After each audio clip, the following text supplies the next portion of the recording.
Check this out. BCM Raider here, bringing you another Commander deck tech. Today we're looking at Vazi, King Negotiator. We're in the Jung colors, and we're going to focus primarily on Vazi's activated ability. Sort of like a group hug. Let's give our opponents a bunch of treasure tokens, and we're going to get a bunch of value by not allowing our opponents to use those treasure tokens. And we're going to benefit from creating a whole bunch of mana, drawing cards, creating a bunch of creatures, stuff like that. So, with Vazi's activated ability, target opponent will create X treasure tokens, where X is the number of treasure tokens we created this turn. And whenever a opponent casts a spell or activates an ability, if mana from a treasure was used to cast or activate, it's going to put a +1 counter on any creature that we want, and we get to draw a card. So let's get right into it. To ensure that our opponents aren't going to use their treasure tokens, we have Karn the Great Creator. But not only just treasure tokens. Every single artifact our opponents have, we're going to turn off with Karn the Great Creator. And we're going to have the ability to get back any artifact from outside the game if it happens to get exiled. Okay, let's get into the creatures. First up is probably the best one drop that we can run in this deck with Ragavan Nimble Pilfer. For those of you who are very well versed in the modern format, Ragavan is no stranger. When Ragavan deals combat damage to a player, it's going to create a treasure token and then exile the top card of that player's library, and until end of turn, we can cast that card. And for 2 mana, you can pay its dash cost. That way, it'll gain haste, and then it would be returned back to your hand at the next end step. Now we have Delighted Halfling.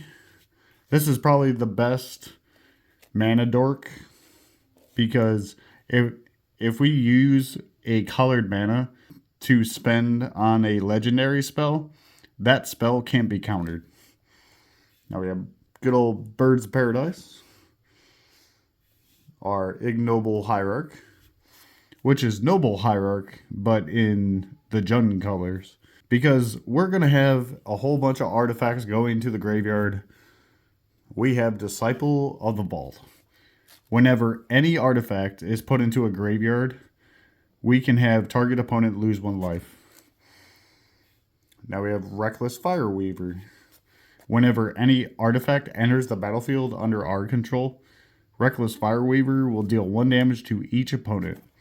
So we're going to punish our opponents for creating and using all these treasure tokens or having artifacts.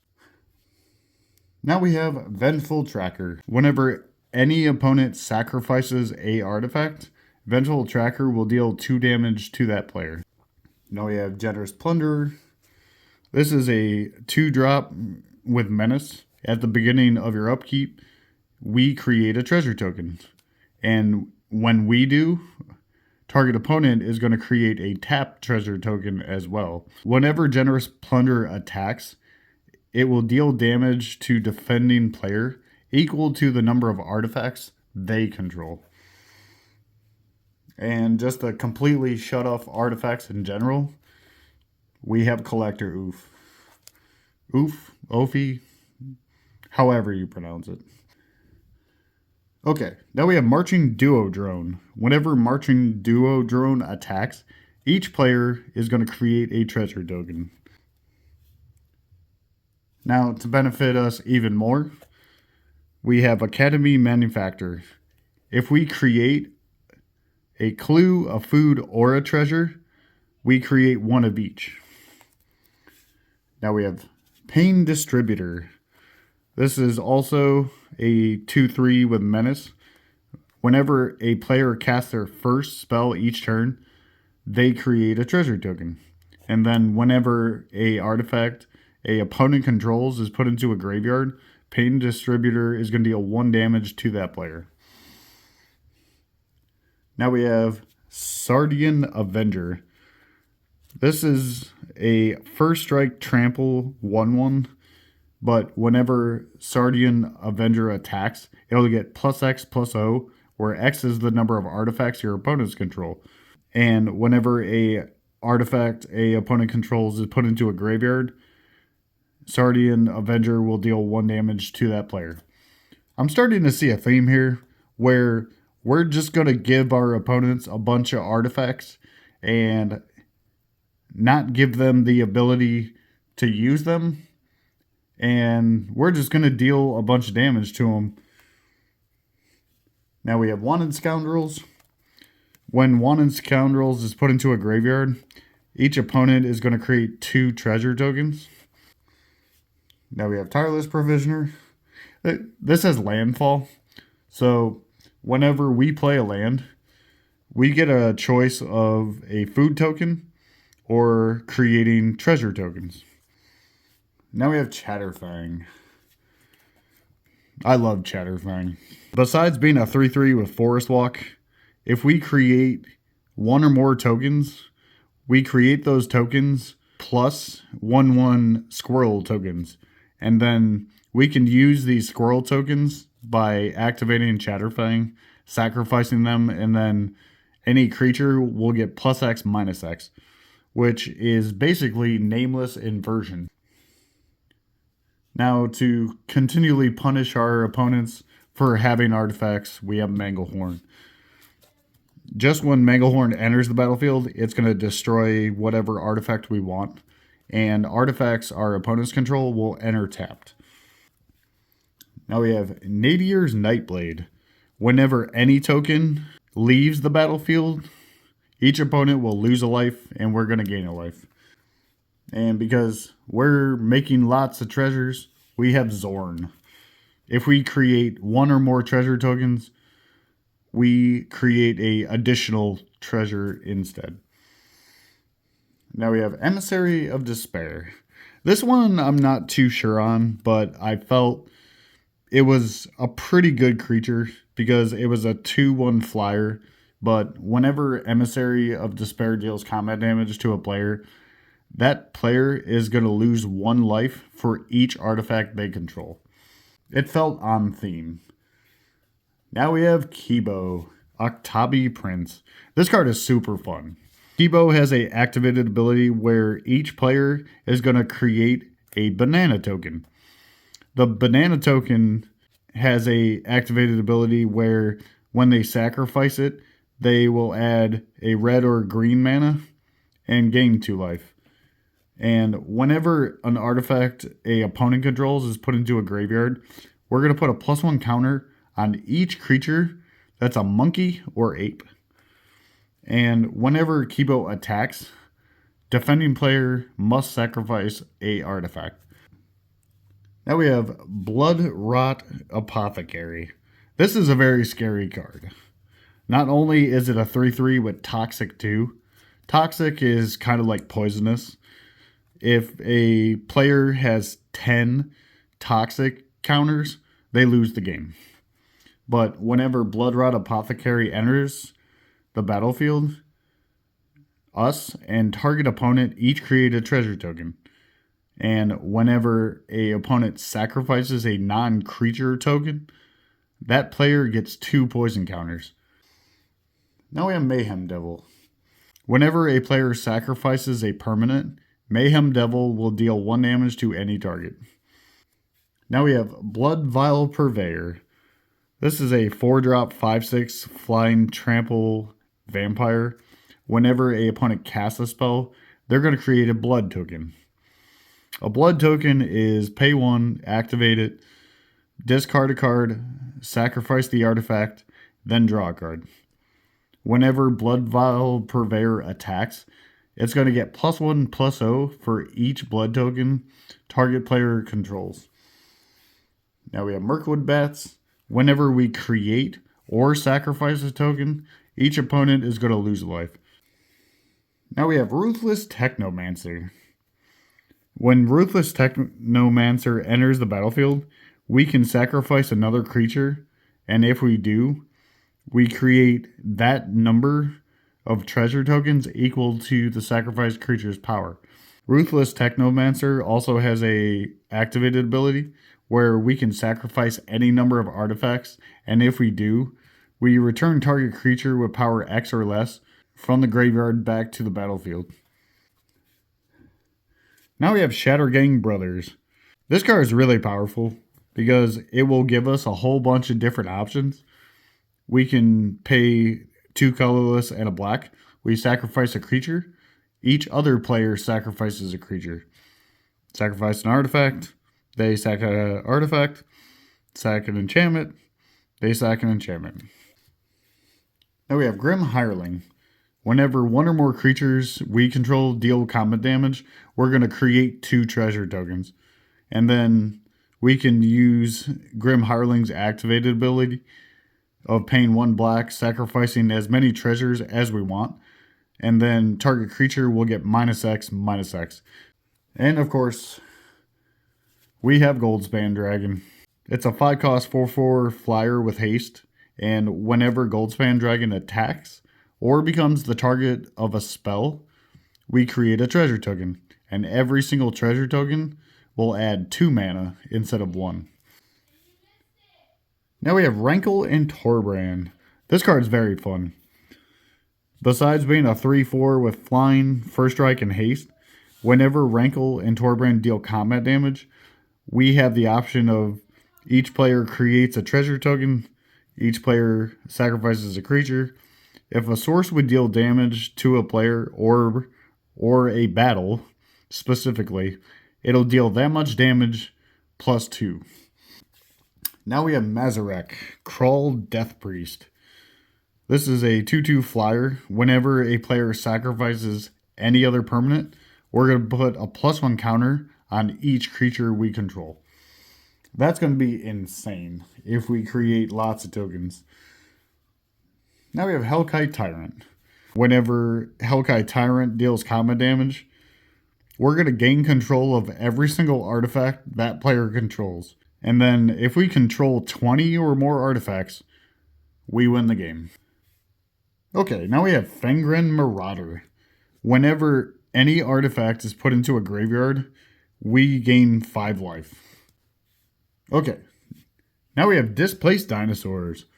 Whenever any historic permanent enters the battlefield, it'll become a 7/7 dinosaur in addition to its other types. So, artifacts, legendaries, sagas, these are all historic permanents. And if we're going to be creating a crap ton of tokens, they're all going to become 7/7 dinosaurs. And that sounds pretty good. Okay. Now we have Cavern Horde Dragon. This does cost 9 mana. However, this spell does have a cost reduction where it'll cost X less, where X is the greatest number of artifacts an opponent controls. And whenever Cavern Horde Dragon deals combat damage, we create that many treasure tokens for each artifact that player controls.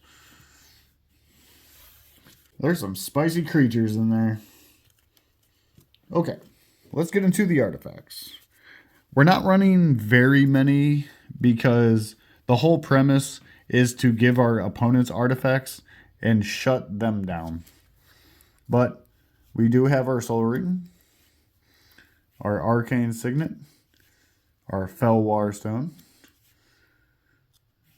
Now we have Inspiring Statuary.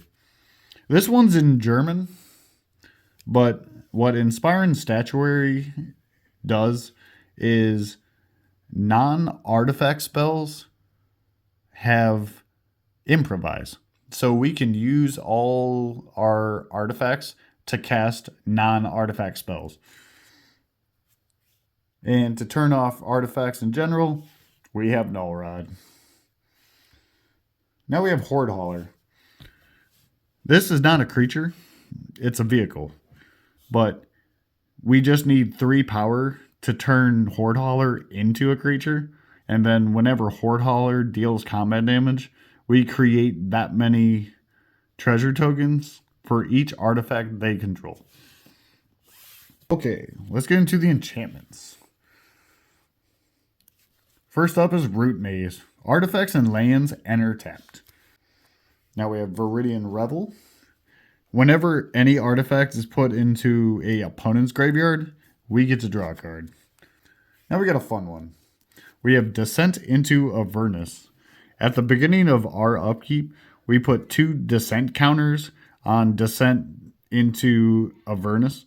Then each player is going to create that many treasure tokens and will deal X damage to each player, where X is the number of descent counters. Now we have Alchemist Talent. This is a modal class.